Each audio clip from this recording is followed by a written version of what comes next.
అందరికీ ప్రభువు రక్షకుడైన యేసుక్రీస్తు ప్రభు వారి సర్వాధికార నామంలో మీ అందరికీ శుభాభివందనాలు. అందరూ బాగున్నారు కదా? క్రీస్తు సువార్త సర్వలోకంలో ప్రకటించబడ్డ మనం చూస్తున్నాం కదా. ఎందుకంటే ఇది ఆయన ఇచ్చిన ఆజ్ఞ. ఆ ఆజ్ఞ నా దగ్గర కూడా వచ్చిందండి. నన్ను కూడా దేవుడు ఆయన మాటలు ప్రకటించమంటే ఈ రోజున క్రీస్తు గురించిన మాటలు నేను ప్రకటిస్తున్నాను. అయితే ఈ క్రీస్తుకు వచ్చిన మాటలు కొంతమందికి ఇవి ఎలా కనపడుతున్నాయంటే కనుక కొంతమంది అంగీకరిస్తున్నారు, కొంతమంది అంగీకరించిన వారు ఉంటున్నారు. కొంతమంది పాజిటివ్గా మాట్లాడే వాళ్ళు ఉంటున్నారు, కొంతమంది నెగిటివ్గా మాట్లాడే వాళ్ళు ఉంటున్నారు. అయితే వాళ్ళు పాజిటివ్గా మాట్లాడారని చెప్పి మనం సంతోషించాల్సిన అవసరము ఉండదు. నెగిటివ్గా మాట్లాడుతున్నారని చెప్పి మనము బాధపడాల్సిన అవసరం కూడా ఉండదు. ఎందుకంటే మరియమ్మ యేసుక్రీస్తు ప్రభువారు మాటకు ఒక మాట చెప్పింది ఏంటంటే కనుక ఆయన మీతో చెప్పినది చేయుడి అని. కాబట్టి ఆయన చెప్పాడు కాబట్టి ఈ మాటలు మనము ప్రకటిస్తున్నాము. కాబట్టి సంతోషము దుఃఖము అనేది ఏదొచ్చినా మనము వాటి వైపు కాకుండా మనం ఏం చేయాలంటే ఆయన మాట ఆయన ఏం చెప్పాడు చెప్పిన మాట చేసుకుంటూ వెళ్ళిపోవటమే మనకు మంచిది. అదేవిధంగా అపొస్తలులు పేతురు గారు కూడా ఏమన్నారంటే కనుక మేము మనుషుల మాట వింటూ శ్రేష్టమా దేవుని మాట వింటూ శ్రేష్టమా అన్నాడు ఆయన. మేము దేవుని మాటే వింటాము, ఆయన చెప్పిందే మేము చేయటమే మాకు అది శ్రేష్టము అన్నాడు. కానీ దేవుడు చెప్పినది చేయటమే మనకది మంచిది. అయితే పాజిటివ్గా మాట్లాడే వాళ్ళు నెగిటివ్గా మాట్లాడే ఉన్నారు. ఒక్కసారి ఆలోచిస్తే పాజిటివ్గా మాట్లాడే నెగిటివ్గా మాట్లాడే వాళ్ళ గురించి దేవుడు బైబిల్ గ్రంథంలో ఎప్పుడో రాయించారండి. ఏమని రాయించారని చూస్తే కనుక పౌలు గారి ద్వారా ఏమని అంటే కనుక నశించిపోయే వారికి ఇవి వెరితనం, కానీ రక్షింపబడుతున్న వారికి ఇవి ఈ మాటలు ఎలా ఉన్నాయంటే దేవుని శక్తిగా ఉన్నాయి అన్నారండి. అంటే రక్షించబడేవారు కొందరున్నారు, నశించిపోయేవారు కొందరు ఉన్నారు అంటారండి. కాబట్టి ఈ రోజున పాజిటివ్ నెగిటివ్స్ ఒకసారి ఆలోచిస్తే రక్షించబడేవారు అంటే అందరికీ సువార్త ప్రకటించబడుతున్నప్పటికీ కూడా అందరూ సువార్తకు లోబడుతున్నారంటే లోబడరు అనేది బైబిల్ ఎప్పుడో చెప్పిందండి. అంటే కొందరు ఎందుకు నెగిటివ్గా ఉంటున్నారు, నెగిటివ్గా మాట్లాడుతున్నారంటే బైబిల్ వాళ్ళ గురించి ఏం చెప్పిందంటే కనుక నశించిపోయే వారికి ఇవి వెనుకన వారు నశించిపోయేవారు అని చెప్తున్నారండి. మరి కొందరు పాజిటివ్గా దేవుని మాటలకు అట్రాక్ట్ అయిపోయి దేవుని వద్దకు వస్తున్నారంటే ఎవరు అంటే వాళ్ళు ఎవరంటే రక్షించబడుతున్న వారు అని చెప్తున్నారండి. అందుకే మత్తయి గారి సువార్తలో యేసుక్రీస్తు ప్రభు వారు కూడా ఏమన్నారండి, ఏమన్నారు అంటే నాశనానికి పోయే దారి విశాలంగా ఉంది, దారిలో చాలా మంది వెళ్ళిపోతున్నారు అన్నారా లేదండి. మరి జీవానికి పోయే దారి ఇరుగ్గా ఉంది, దారిలో ప్రవేశించేవారు కొందరే అన్నారా లేదండి. కాబట్టి ఇవన్నీ మనం ఒకసారి బైబిల్లో ఉన్న జ్ఞానపు మాటలు మనకు అర్థమైతే మనం అతిగా సంతోషించేది ఉండదు, అతిగా మనము దుఃఖపడేది కూడా ఉండదు. ఎందుకంటే మనం ఎవరి వైపు చూస్తూ మరి ఈ మాటలు మనం ప్రకటిస్తున్నామంటే కనుక మనల్ని పుట్టించిన సృష్టికర్త, ఈ సృష్టిని చేసిన సృష్టికర్త వైపు చూస్తూ మనం ముందుకు వెళ్తున్నాం. కాబట్టి ఏదొచ్చినా పౌలు గారు అంటారు చూసారా, నేను లేమిలో ఉన్నా నేర్చుకున్నా, సంపదలో ఉన్నా నేను అలవాటు చేసేసుకున్నా, ఆకలితో ఉన్నా నేను అలవాటు చేసుకున్నాను, కడుపు నిండా తిన్నా నేను అలవాటు చేసుకున్నా అని అన్నారా లేదా అండి? అన్నారు కదా పౌలు గారు. కాబట్టి అన్ని అంటే ఒక క్రైస్తవుడు అన్ని అలవాటు చేసుకోవాల్సిందే. దుఃఖాన్ని అలవాటు చేసుకోవాలి, సంతోషాన్ని అలవాటు చేసుకోవాలి. అంటే ఇవన్నీ అలవాటు చేసుకుంటూ దేవుని ఆత్మ సహాయంతో మనము ముందుకు వెళ్ళిపోతున్నాం అనమాట. కాబట్టి మనం ఆలోచిస్తే కనుక క్రీస్తు మాటలు లోకమంతా కూడా ప్రకటించబడుతున్నాయి అనేది సత్యం. అయితే ఇప్పుడు అసలు ఒక వ్యక్తి యేసుక్రీస్తు ప్రభువారిని అంగీకరించాలంటే అసలు యేసుక్రీస్తు ప్రభువారి ఏంటో ఆ వ్యక్తి తెలుసుకోవాలి కదండి. ఎవరికైనా ఒక వ్యక్తి మీద ప్రేమ కలగాలంటే ఆ వ్యక్తి యొక్క ప్రవర్తన ఏంటి, ఆ వ్యక్తి మనసు ఏంటి అనేది మనకి అర్థమయ్యి మనకు నచ్చితేనే కదా ఎదుటి వ్యక్తి మీద మనకి ప్రేమ అనురాగాలు మనకు కలిగేది. అంతే కదా. ఎదుటి వ్యక్తితో స్నేహం చేయాలని దుష్టులతో మనం స్నేహం చేస్తామండి, చేయలే కదా. మంచివాడ కాదు చూసుకుంటామా లేదా. అలాగే యేసుక్రీస్తు ప్రభువారు కూడా అసలు ఎవరు అని మనకు తెలియాలి కదా. అలా మీరు తెలుసుకుంటేనే కదా మీరు పాజిటివ్గా మాట్లాడాలి, నెగిటివ్గా మాట్లాడాలి మీకు అర్థమవుతుంది. అంతే కదా. కాబట్టి ఆయన తెలుసుకోవాలి అని భక్తులు సువార్త ద్వారా మీకు తెలియజేస్తారు. అందుకే దావీదు గారు కూడా ఏమన్నారో తెలుసా అండి, ఫస్ట్ ఆయనంటే మనం ఎలా భక్తుల ద్వారా దేవుడు ఏం మాట్లాడదు చూస్తే కనుక మొదటగా దావీదు గారు ద్వారా దేవుడు ఏం మాట్లాడు చూస్తే కనుక కీర్తన 34 ఒకసారి 8వ వచనం చూస్తే కనుక యెహోవా ఉత్తముడు అని రుచి చూచి తెలుసుకొనుడి అన్నాడండి. ఈరోజు దేవుణ్ణి నువ్వు తెలుసుకోవాలంటే ఆయన ఉత్తముడైన వాడు అంటే మంచివాడు అని తెలుసుకోవాలంటే నువ్వేం చేయాలని ఇక్కడ దావీదు గారు చెప్తున్నారు మనకంటే కనుక రుచి చూడాలంట దేవుణ్ణి. ఒకసారి అంటే యేసుక్రీస్తు ప్రభు వారి దగ్గరికి ఒక గొప్ప ధనవంతుడండి వచ్చి నిత్య జీవానికి వారసు నేను ఏం చేయాలి అని అడుగుతూ ఆయన దగ్గరికి వస్తాడండి. అప్పుడు వస్తూ ఆయన ఏమని సంబోధిస్తాడని చూస్తే కనుక యేసుక్రీస్తు ప్రభు వారి దగ్గరికి వచ్చి ఆయన ఎదుట మోకాలు అంటే మోకరించి ఆయన ఎవరు ఒక ధనవంతుడంట, మిక్కిలి ధనవంతుడు రాయబడిందండి. ఒక మిక్కిలి ధనవంతుడు యేసుక్రీస్తు ప్రభు వారి దగ్గరకు వచ్చి మోకరించి ఆయన ఏమైనా సంబోధిస్తున్నాడంటే కనుక సద్బోధకుడా, సత్పురుషుడా అని బోధిస్తున్నాడండి. అప్పుడు యేసుక్రీస్తు ప్రభు వారు ఏమన్నారు యేసుక్రీస్తు ప్రభు వారు అంటే కనుక నన్నేను నువ్వు సత్పురుషుడు అని నువ్వు పిలుస్తున్నావు, దేవుడు ఒక్కడే కదా అన్నారండి. అంటే దేవుడు ఒక్కడే సత్పురుషుడు. కాబట్టి దావీదు గారు కూడా అదే తెలియజేస్తున్నాండి, దేవుడు ఉత్తముడు. కాబట్టి ఆయన నువ్వు తెలుసుకోవాలంటే నువ్వు రుచి చూడాలంట. మనం ఆలోచిద్దామండి, దేవుని రుచి చూడటం ఏంటి అసలు? దేవుని ఎలా రుచి చూడాలి? ఒకసారి అండి యేసుక్రీస్తు ప్రభు వారు ఆయన ఏమంటున్నారు చూస్తే కనుక యోహాను గారు రాసిన సువార్త ఒకసారి తీస్తే కనుక యోహాను రాసిన సువార్త 6వ అధ్యాయము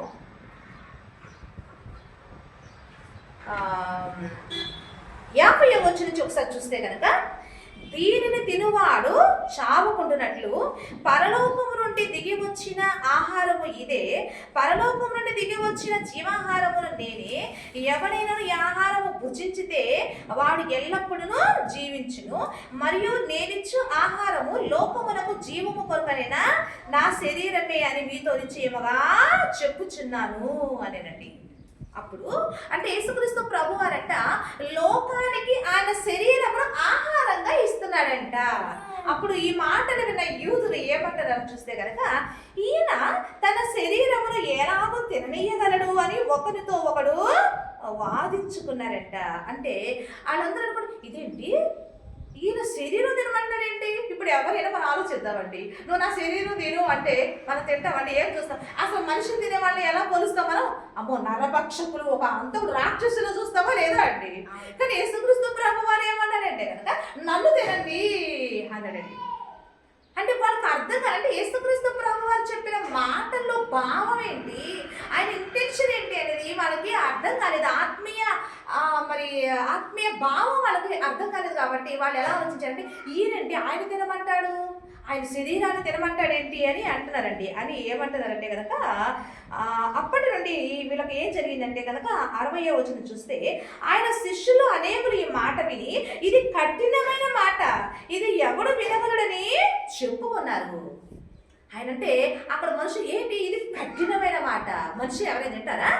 అదేను ఇది కఠినమైన మాట అని చెప్పి వాళ్ళు ఏం చేశారని చూస్తే కనుక 66వ వచనం చూస్తే అప్పటి నుండి ఆయన శిష్యులు అనేకులు వెనుక తీసి మరి ఎన్నడూ కూడా ఆయన్ను వెంబడింపలేదు అని రాయబడిందండి. విడిచిపెట్టేశారండి యేసుక్రీస్తు ప్రభు వారు. ఎవరు? ఆయన శిష్యులు. ఆయన నన్ను తింటే నువ్వు బ్రతుకుతావు, నువ్వు నా శరీరము నీకు ఆహారంగా ఇస్తున్నాను, నా శరీరం తినవాడు నిత్యజీవం కలవాడు వాడు బ్రతుకుతాడు, నన్ను తినండి అన్నప్పుడు ఇది కఠినమైన మాట, నిన్ను మేము తింటమేనని చెప్పి నువ్వు వద్దు నీ మాటలు వద్దు అని చెప్పి విడిచిపెట్టి వెళ్ళిపోయారు. ఇక్కడ దావీదు గారు కూడా ఏమన్నా ఆయన రుచి చూడాలంట.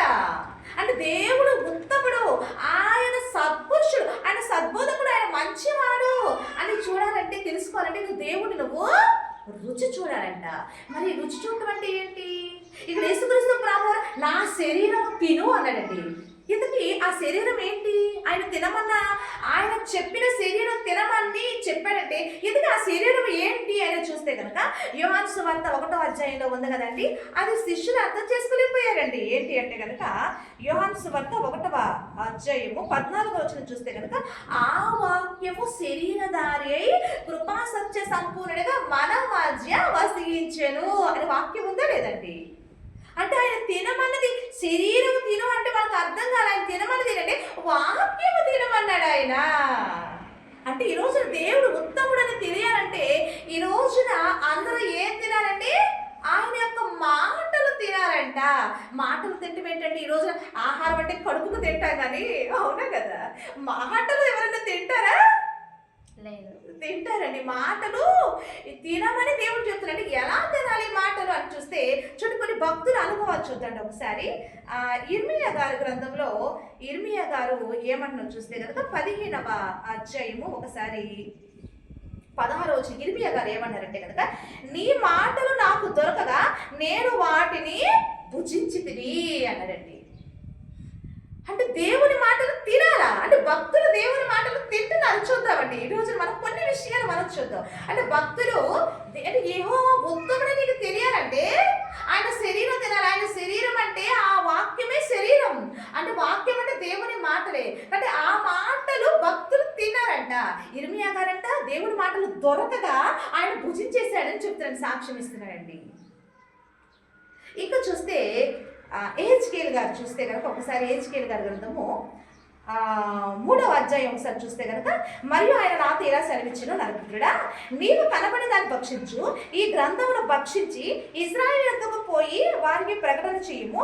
నేను నోరు తెరవగా ఆయన ఆ గ్రంథము నాకు తినిపించి, నరపుత్రుడా, నేనిచ్చుచున్న ఈ గ్రంథం ఆహారముగా తీసుకొని దానితో నీ కడుపు నింపుకునమని నాతో సెలవేయగా నేను దానిని భక్షించి తిని అది నా నోటికి తేనె వలె మధురముగా ఉండేను అన్నాడండి. అంటే భక్తులందరూ తింటున్నారు. ఏం తింటున్నారు? దేవుని యొక్క మాటలు భక్తులు తింటున్నారంట. అవి తింటే వాళ్ళకి ఎలా ఉన్నాయంట?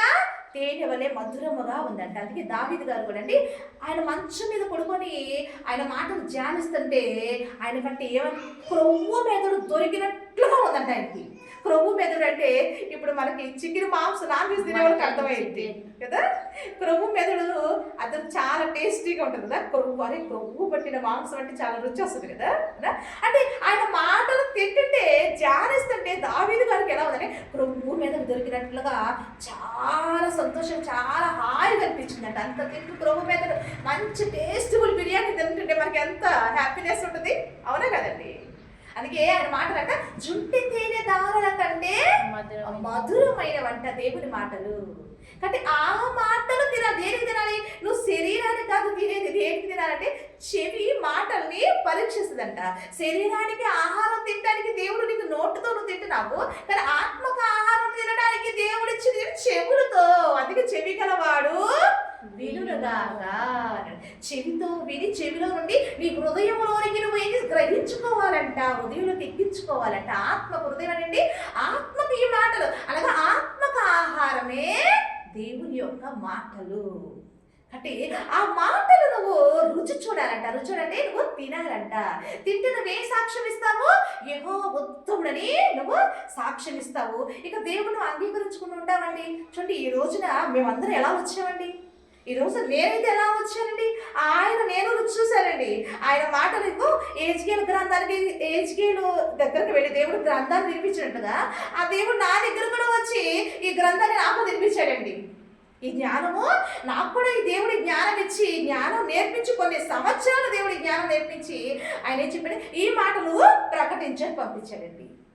కాబట్టి ఈ గ్రంథాన్ని దేవుడు అందరికీ కూడా తినమనే చెప్తున్నాడు. అందుకే యేసుక్రీస్తు ప్రభువు వచ్చి నా శరీరము తిను, నా శరీరం తిన్నవాడే నిత్య జీవం గలవాడు, వాడు ఎల్లప్పుడూ జీవిస్తాడు, బ్రతుకుతాడని. అందుకే ఈ మాటలు ఏమిటంటే జీవం. అందుకే లేఖనములు ఏదో మనకి ఏమిటంటే నిత్య జీవం కలదని వాటిని మీరు పరిశోధించుచున్నారు అన్నాడండి దేవుడు. అంటే ఇప్పుడు ఈ మాటలు చదివిన తర్వాత ఇప్పుడు ఎవరైనా సరే ఏ శ్రమ వచ్చినా ఇప్పుడు మన క్రీస్తుని విడిచిపెట్టగలమండి?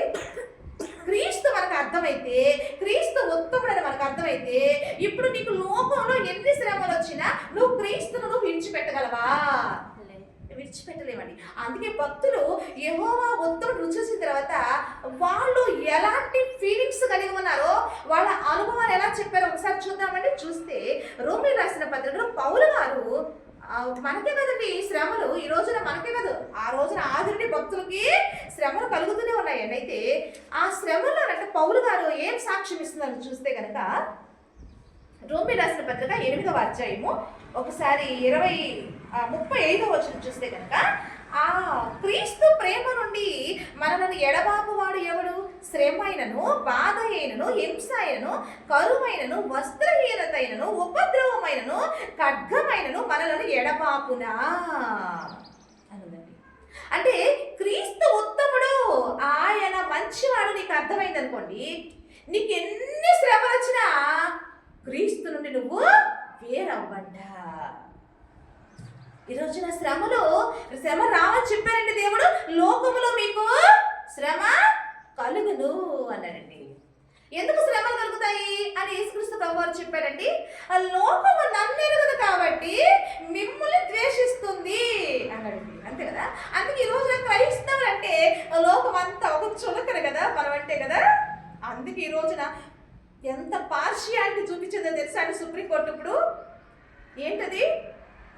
ఎస్సీ ఎస్టీ వాళ్ళు క్రీస్తుని నమ్ముకుంటే వాళ్ళకు రిజర్వేషన్ కూడా రద్దంట.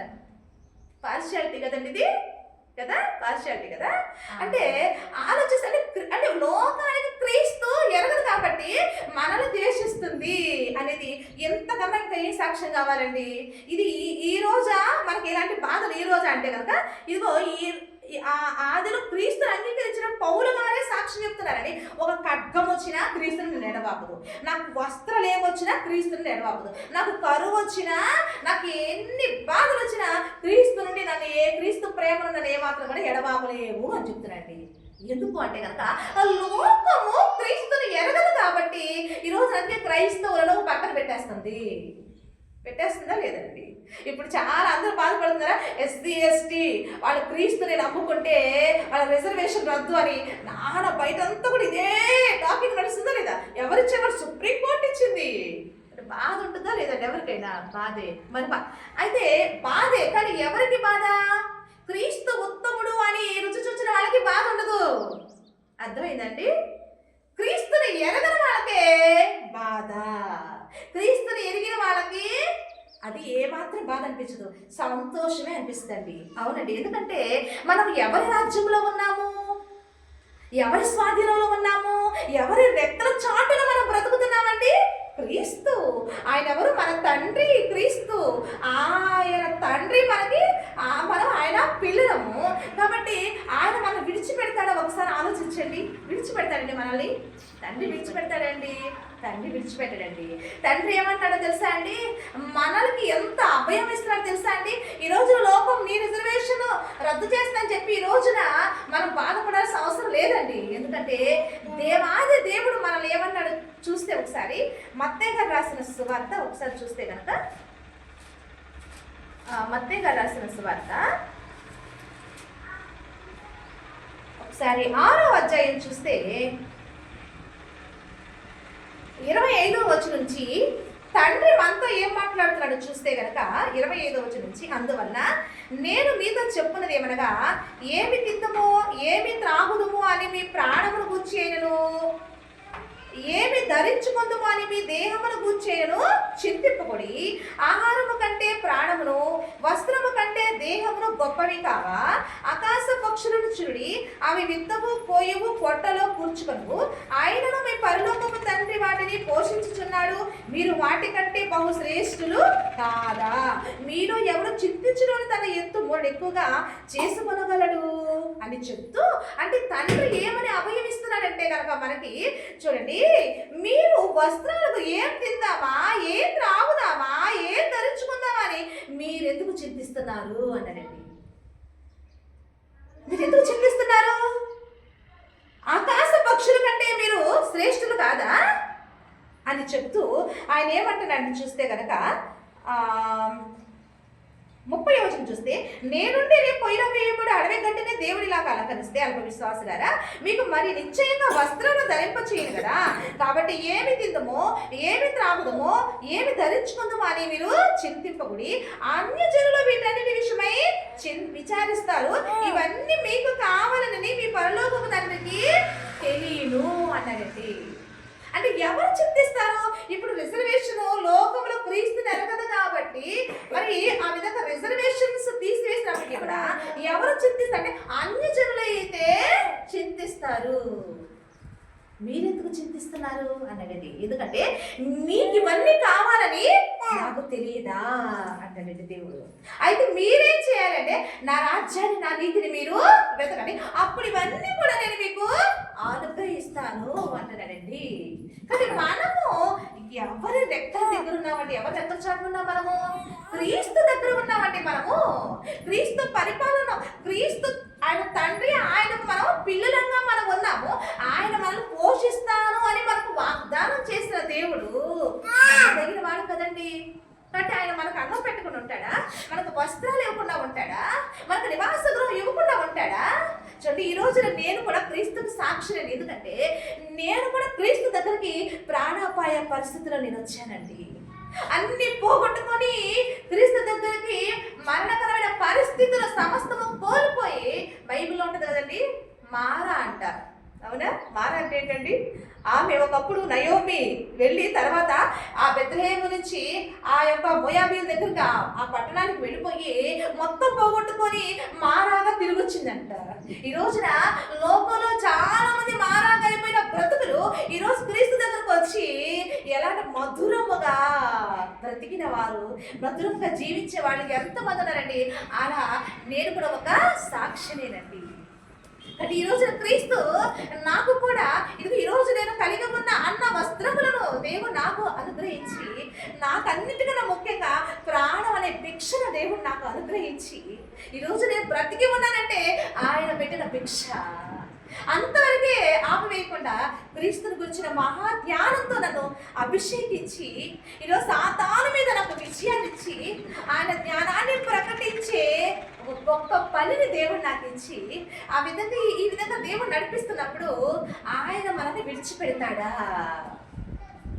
అంటే దేవుడి దాసురాలుగా క్రీస్తు సాక్షిగా ఆయన రుచి చూసిన ఆయన కుమార్తెగా నేను ఇస్తున్న సాక్ష్యం ఏంటంటే ఎవరు కూడా భయపడాల్సిన అవసరం లేదండి.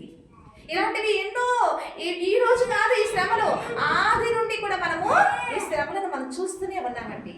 చూడలేదా? మనము ఆది నుండి శ్రమలు చూస్తున్నాడు. ఇక రాబోయే దినములో ఇక ఎన్ని శ్రమలు చూస్తామో కూడా మనము తెలియదు. కానీ ఎన్ని వచ్చినప్పటికీ కూడా మనము ఎవరి వైపు చూస్తే వీటన్ని మనం జయించగలము అంటే కనుక ప్రభు అయినా యేసుక్రీస్తు ప్రభు వైపు చూసినప్పుడు, ఆయన రాజ్యం వైపు చూసినప్పుడు, ఆయన నీతి వైపు చూసినప్పుడు ఇవన్నీ కూడా దేవుడంట మనకంట అనుగ్రహిస్తాడంట. ఇవన్నీ మనకు కావాలి అని మన తండ్రికి తెలియను అంటున్నాడండి. కాబట్టి ఒకసారి ఆలోచిద్దామండి. ఈ భూమి మీద జీవితము 70-80 సంవత్సరాలు, ఈ చిన్న జీవితానికి బయట ప్రభుత్వాలు ఇచ్చే రిజర్వేషన్ కోసం క్రీస్తుని వదులుకుంటావా?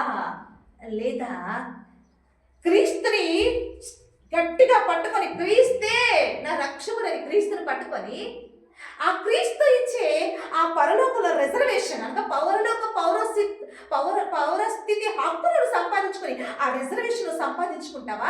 ఆ శాశ్వత కాల జీవనాన్ని సంపాదించుకుంటావా? ఏది కావాలి అది ఆలోచిద్దామండి. కాబట్టి తక్కువ అంటే అశాశ్వతమైన వీటికి మనం క్రీస్తుని వదులుకోకూడదని ఆయన సాక్షిగా నేను మీకు ఈ మాటలు తెలియజేస్తున్నానండి. క్రీస్తు పోషిస్తాడు, అది పోయిన మనం ఏం బాధపడాల్సిన అవసరం లేదు. ఆయన ఎంతకంటే మనకి మంచిది మనకిస్తాడు. ఈ రోజున నేను లోకంలో ఉన్నప్పుడు నేను పోగొట్టుకున్నాను, కానీ ఈ రోజున క్రీస్తుని నా తండ్రిగా నేను అంగీకరించినప్పుడు, నా రక్షకుడుగా నేను అంగీకరించినప్పుడు అంతకు మంచి నేను ఈ రోజున దేవుడు నన్ను ఆశీర్వదించి నన్ను పోషిస్తున్నాడు నా తండ్రి. ఇలా ఎంతో మందిని తండ్రి పోషిస్తున్నాడు. తండ్రి పోషణలో ఉన్న ఎంతో మంది పిల్లలు ఉన్నారు సాక్షులుగా. కాబట్టి మనం భయపడాల్సిన అవసరం లేదు, దిగులు పడాల్సిన అవసరం లేదు. ఆయన మనకు తండ్రి, ఆయన మనం పోషిస్తాడు. కాబట్టి ఆయన నీతిని వెతుకుదాం, ఆయన రాజ్యాన్ని వెతుకుదాం. ఆయన ఇచ్చే శాశ్వత కాల రిజర్వేషన్ ఏంటి? ఆ నిత్య జీవం అనే పౌరసత్వం రిజర్వేషన్ మనం సంపాదించుకొని మనం విజయం సాధిద్దాం. ఈ మాటలతో మనం అందరూ ఆదరణ పొందుకొని మనము శాశ్వత కాలం సంతోషం ఉండాలని కోరుకుంటూ క్రీస్తు సాక్షిగా ఈ మాటలు మీకు తెలియజేస్తున్నాను. దేవునికి మహిమ కలుగును గాక. ఆమేన్, ఆమేన్.